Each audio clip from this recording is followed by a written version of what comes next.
The Helion Interdisciplinary Combat Academy gleamed like a spine of alien glass rising from the rocky plateaus of Drelvac 4, its tower silhouettes caught between twin suns that painted the sky in streaks of violet and copper. The compound sprawled across the high desert, surrounded by phased shielding domes and automated defense arrays. Inside, cadets from 100 species marched through blast corridors and zero-G chambers, speaking in clacks, hums, pulses, and vocal cords adapted to atmospheres most humans would never survive. Among them stepped a man with a duffel bag over one shoulder. Sergeant Dane Mercer exited the grav-tram transport with no fanfare. His boots clicked quietly on the polycrete ramp as he made his way toward the Academy's central intake chamber.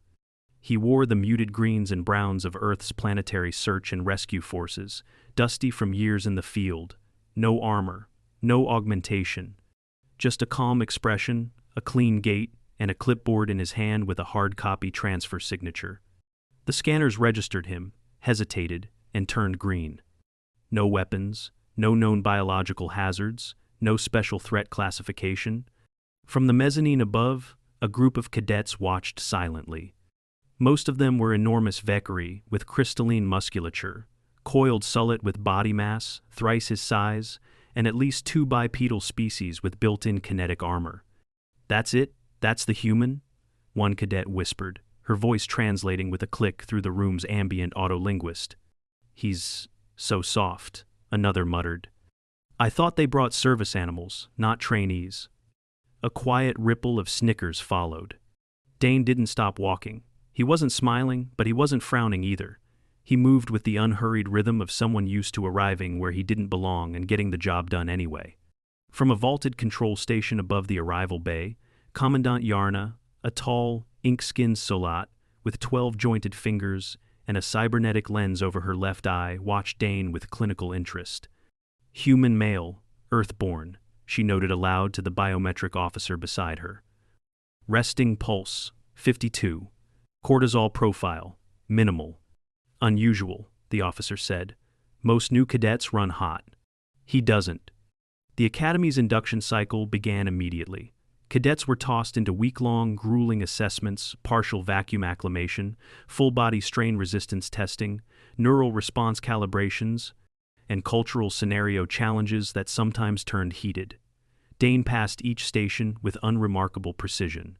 He didn't dominate the physical trials, at least not by alien standards. He couldn't outlift a Velathin or outpace a Sauric with 3 lungs.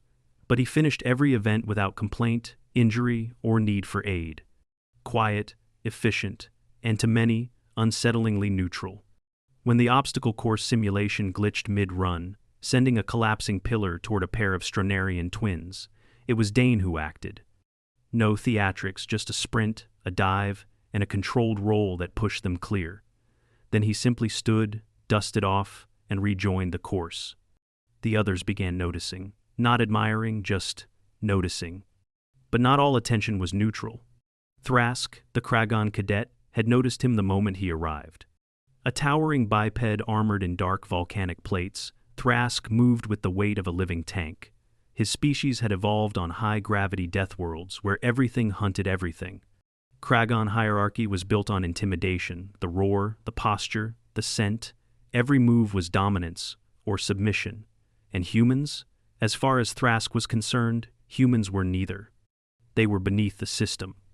"Skin creature," Thrask growled the first time they crossed paths in the hydration hall. He loomed over Dane, talons tapping on the carbon tile floor. "Did your nestlings mistake this for a tourist shelter?"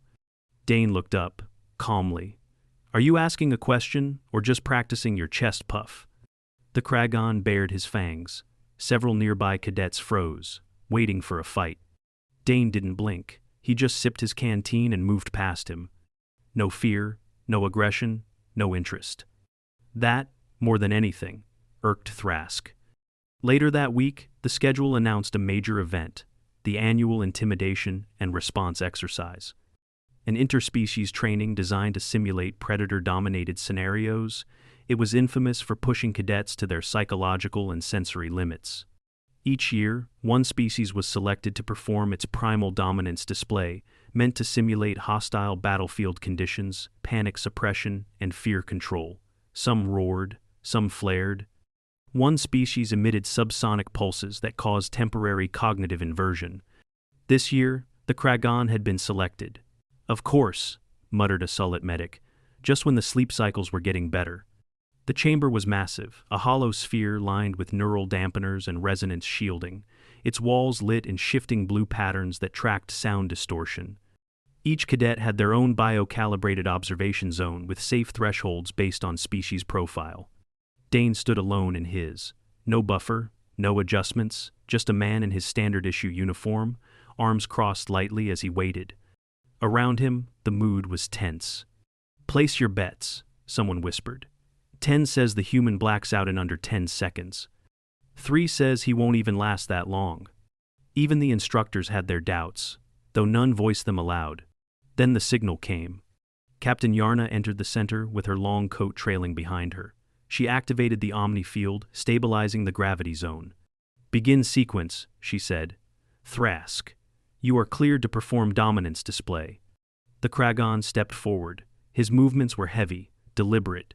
He circled the room slowly, allowing every species to get a clear view of his size, his mass, his predatory grace.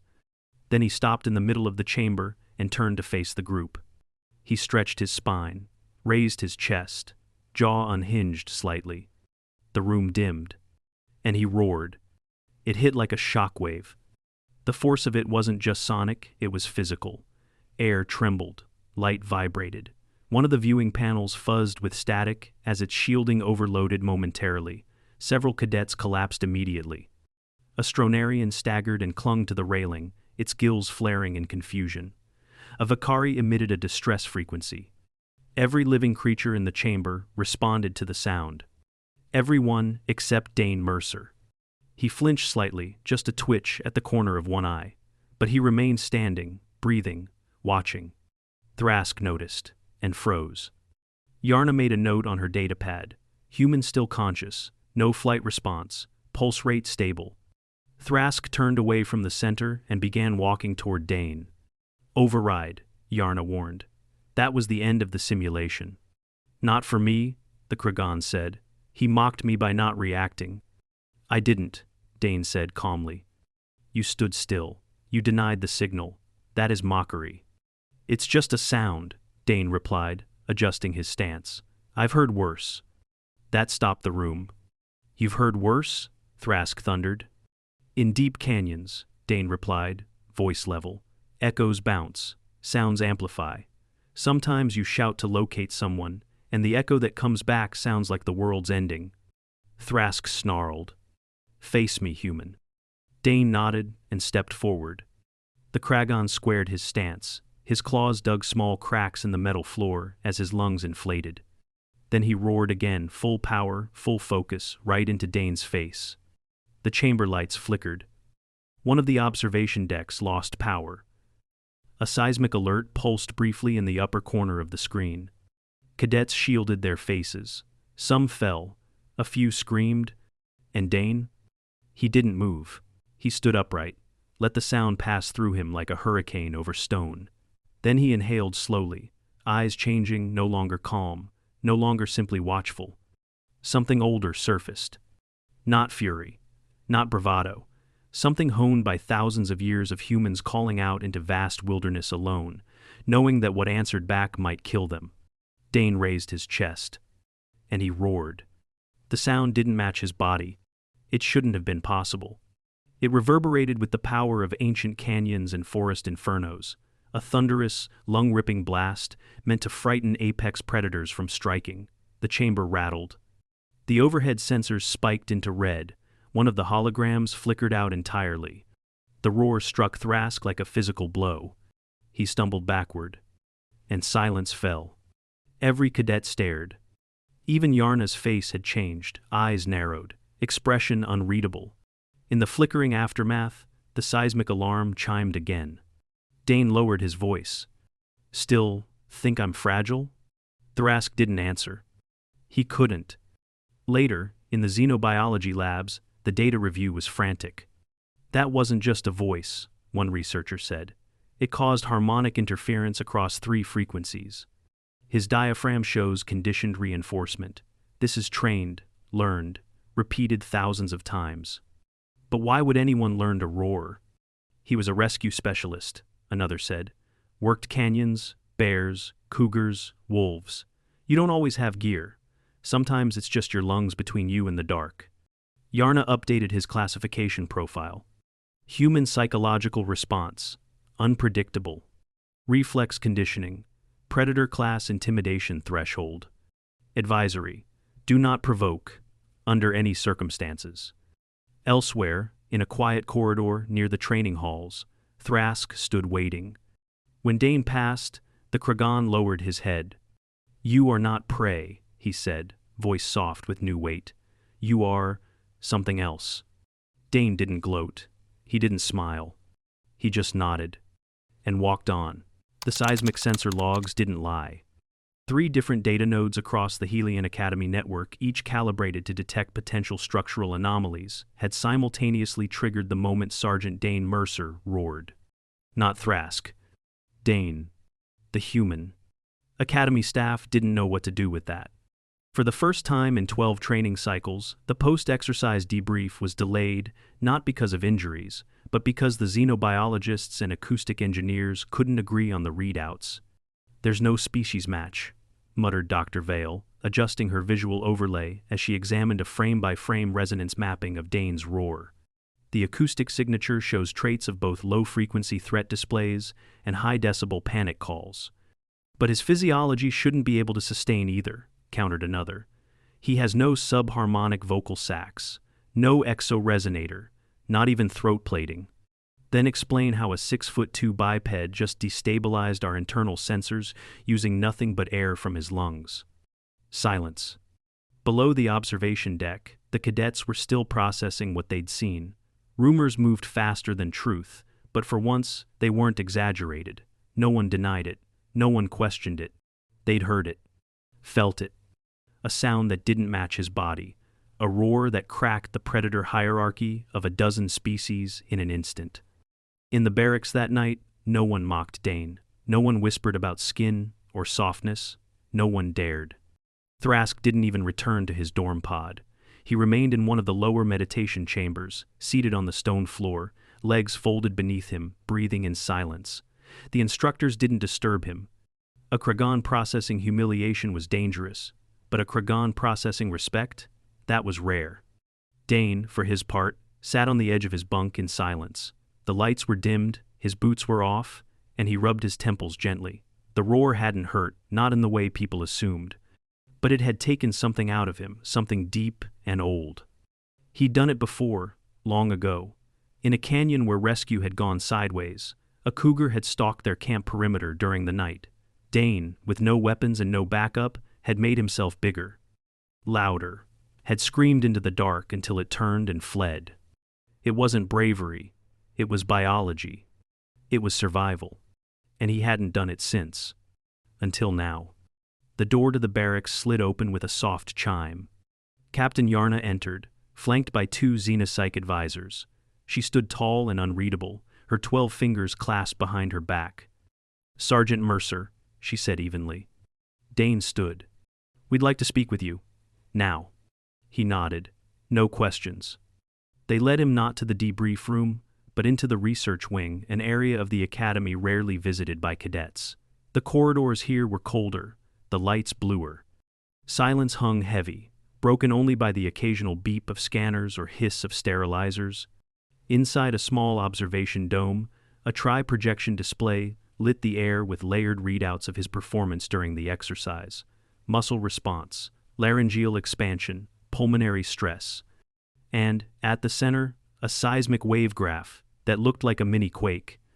Dr. Vielle turned from the display as Dane entered. Her eyes were tired but focused. Sergeant, she said, we've reviewed the footage, and your medical file. Dane gave a small nod. All right. According to Earth medical records, you served for 10 years in a wilderness search and rescue unit, specializing in wildfire zones and deep canyon extractions. Is that correct? Yes. Your lungs show microscarring along the bronchial walls. Not from injury, but from strain long-term exertion, repetitive overuse. Also correct. You train to shout, Vielle said, more to herself than to him, to call across valleys, over wind, against nature itself. You didn't evolve the roar, you built it. Dane didn't answer. Do you understand what that means? She asked. I suppose you're going to tell me. She stepped closer. The Kragahn species spent hundreds of thousands of years perfecting vocal dominance. Evolution gave them weaponized lungs. But you forged a threat display using effort, repetition, and will. And it worked. Captain Yarna spoke next. More than worked. You disrupted a Kragahn's predator reflex. That's not intimidation. That's a biological override. Dane raised an eyebrow, but said nothing. Yarna regarded him for a moment longer. We've reclassified your psychological threat profile.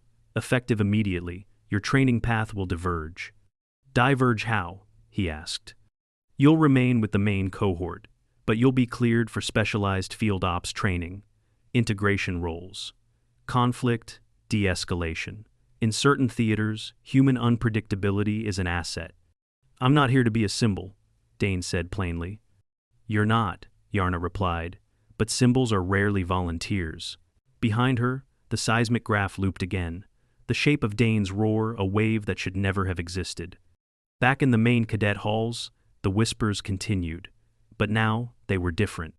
Did you hear it? One Sullet cadet asked. I felt it, another said, rubbing the back of her neck, like something ancient, like a cave collapsing. Or something waking up inside it, the first replied. Dane returned to the training fields the next morning. He wore the same fatigues, walked the same walk, and spoke with the same economy of words. But now the air around him felt different. No one stood in his way.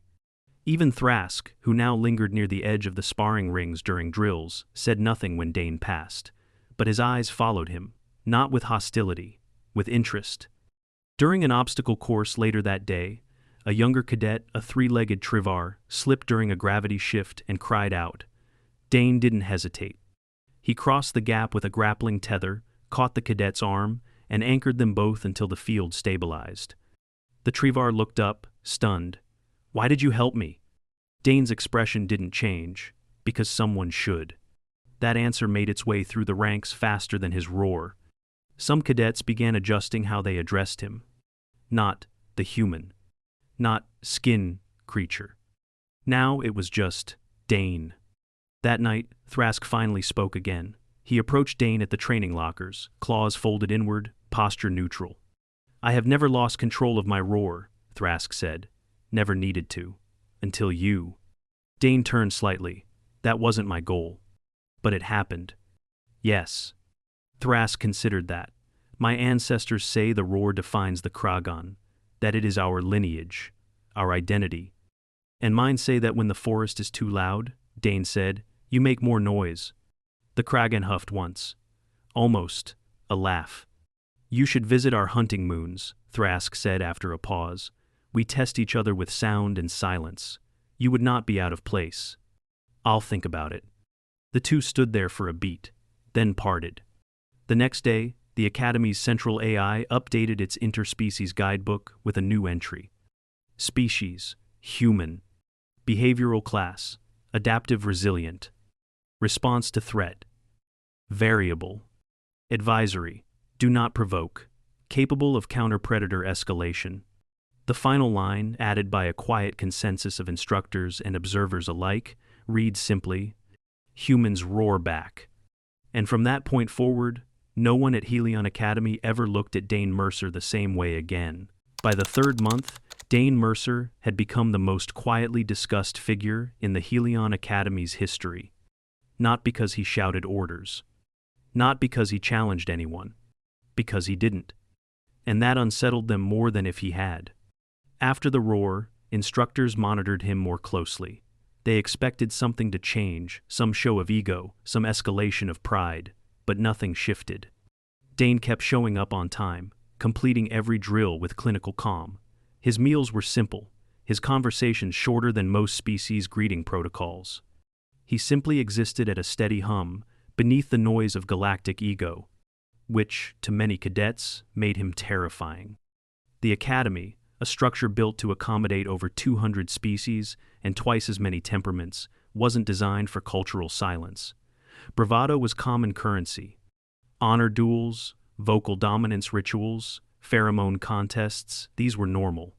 Dane didn't trade in any of them. Yet, somehow, he had carved space. Thrask, meanwhile, had changed too. The Kragahn no longer sought conflict. He no longer spoke in overt challenges. Instead, he followed Dane during joint exercises, studying his movements, mirroring his decisions. Where Dane adapted quietly, Thrask studied it out loud. "Your reflex curve is strange," he said once, during a simulation involving collapsing corridors. "You don't brace, you move into it." "Because hesitation kills," Dane said, pulling a stabilizing strut into place as the two worked through a debris-strewn corridor. "Is that a human doctrine?" "It's a rescue doctrine. Most of our doctrine comes from watching people die slowly, so we learn to move fast." Thrask was quiet for a beat. "I do not like watching slow deaths," he said finally. "No one does," Dane replied. "Some of us just had more practice with it." That night, Thrask requested additional sparring drills with Dane. It raised eyebrows. "Careful," another cadet warned him. "That human might not look it, but he bends predators." "I do not wish to bend him," Thrask replied. "I wish to learn how he stands straight." In the training ring, they circled each other without speaking. Dane was smaller, lighter, unarmored. Thrask moved like a mountain wrapped in thunder. The room watched from behind shielded partitions, unsure whether they were about to witness respect or regret. Then it began. Not with violence, with rhythm. Thrask lunged low. Dane sidestepped, redirecting force rather than resisting it. He didn't try to match strength, he used angles, timing, and terrain. Every time Thrask overcommitted, Dane redirected. Every time Dane struck, it was precise, minimal, and efficient. The Kragahn didn't fall. But neither did Dane. 30 minutes later, they ended the match in a mutual lock. Dane beneath, arm twisted but unbroken, Thrask above, breathing heavily, claws dug into the mat just inches from Dane's face. And both of them laughing. Not loud. Not cocky. Just tired and alive. In the aftermath, more cadets began pairing with Dane in drills, not to challenge, but to learn. His endurance was legendary. His approach, unlike anything they'd seen. The Vakari called him the Still Flame. The Stronarians referred to him as the Echo. Even the Velethin, a species of silent stalkers who communicated through micropulse pheromones, gave him a subtle head tilt whenever they passed. Respect. Earned the human way without dominance, without broadcast. One evening, a high-tier diplomatic scenario was announced, a training designed to test negotiation, cultural blending, and crisis mediation. The simulation involved an alien ship stranded in neutral territory, with internal disputes threatening to erupt into violence. Dane was selected as liaison. Thrask, surprisingly, volunteered to assist. They entered the sim together, dressed not in combat gear, but neutral ambassadorial robes loose, non-threatening, symbolic of peace. Inside the simulation chamber, holograms rendered the ship's corridors, crew, and conflict zones. Multiple species argued, pacing and snarling in guttural dialects. Dane didn't speak for the first 10 minutes. He simply listened, catalogued tone, watched postures. Thrask stood silently behind him, his massive frame a wall of barely contained energy, but he didn't interrupt. When Dane finally stepped forward, he didn't raise his voice. He just asked one question. Who's afraid of being unheard? The chamber stilled. A few eyes narrowed. One of the simulated officers snarled. Dane stepped closer. Your systems are failing.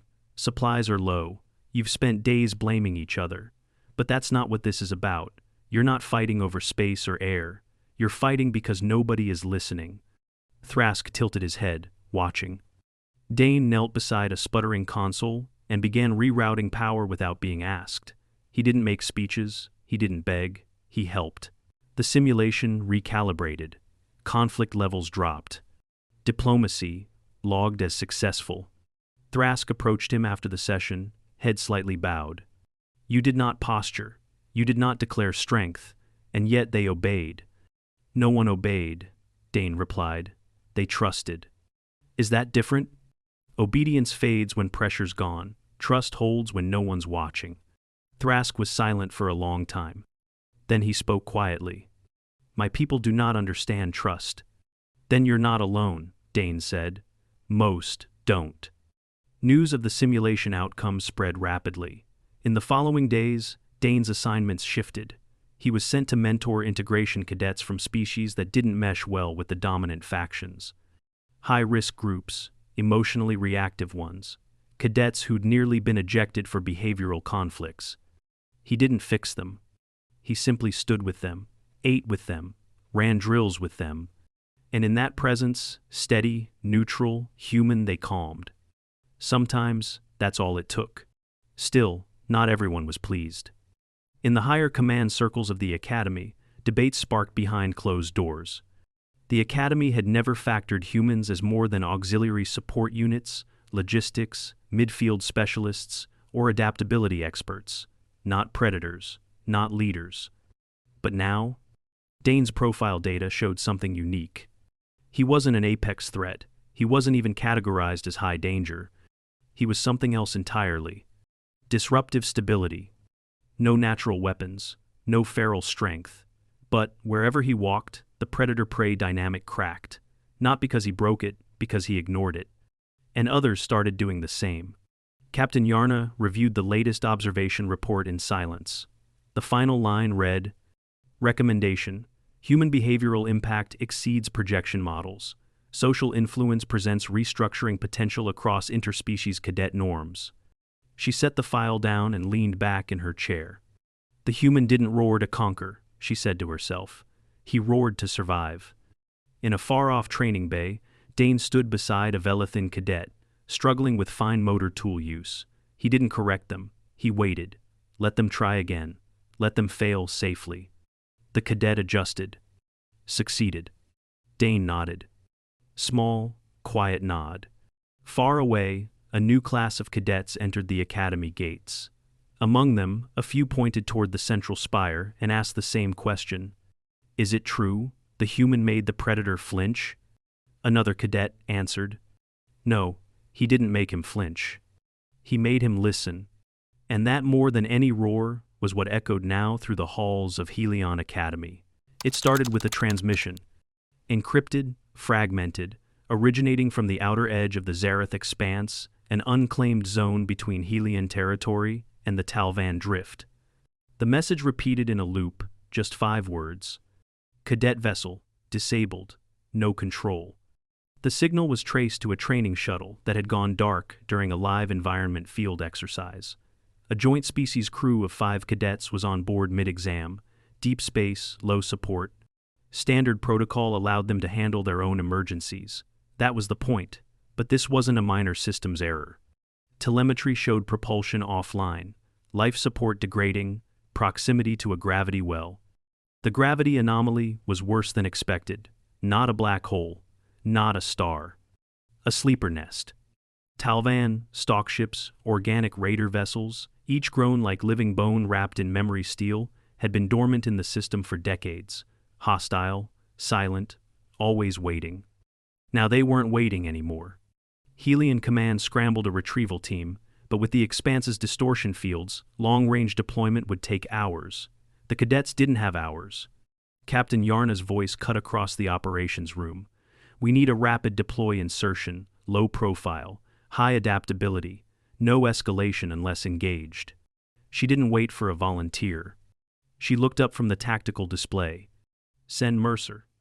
In the hangar bay, Dane was already strapping into the responder pod when Thrask appeared beside him, holding 2 gravity clamps and a compact field disruptor. You're not going alone, Thrask said. You're not cleared for command insertion. I'm not asking for clearance. I'm offering backup. For a moment, Dane considered arguing. He didn't. 5 minutes later, the responder pod launched angled through the edge of Helion's deep space warp ring and into the bleed of the Expanse. The pod wasn't fast, but it was built to withstand chaos. Inside, Dane ran through the sensor feed. Oxygen levels on the stranded shuttle were dropping fast. The cadets were sealed inside the cockpit, fallback protocols activated, but the main door was jammed. No communication, no maneuvering, and one Talvan stockship had begun to drift closer. Thrask watched the readings from the second station. No emissions from the stockship. It's testing them, waiting. Or it's hungry, Dane replied. The pod jolted, entry complete. They latched onto the stranded shuttle's hull within minutes. Magnetic clamps engaged. The pod's cutter arm extended, carving a controlled breach into the side. Seconds later, Dane and Thrask entered the corridor. The shuttle was nearly silent inside. Emergency lights flickered. Ice crystals clung to the vents. Dane tapped his helmet. Thermal trace? Thrask scanned. 5 bodies, clustered in the command capsule. Low movement. One is unconscious. They reached the inner hatch. Manual override failed. Dane pressed his palm to the surface and leaned in. Cadets, this is Sergeant Mercer. We're here. Don't panic. A soft tapping echoed back. They were alive. Dane signaled Thrask to begin cutting through the panel. The moment the seal broke, a rush of air hissed out, and with it, the unmistakable scent of heat-stressed oxygen recyclers. The cadets stared in shock. Mercer, one of them croaked. They sent you? He offered a calm nod. Let's get you out. They began triage quickly. One cadet was unconscious from CO2 saturation. The others were coherent but disoriented. Thrask lifted the unconscious cadet easily, placing him into a compression sling. But then the lights dimmed. Dane turned toward the viewport. The stockship was awake. Not just awake. Alerted. It had shifted its alignment, bone spines flaring, tendrils twitching across the void, watching. The ship had no windows, no visible crew, just mass and intent. Dane's voice remained steady. We're moving now. Secondary lock bay. Quiet as you can. But even as he spoke, the Talvan ship accelerated.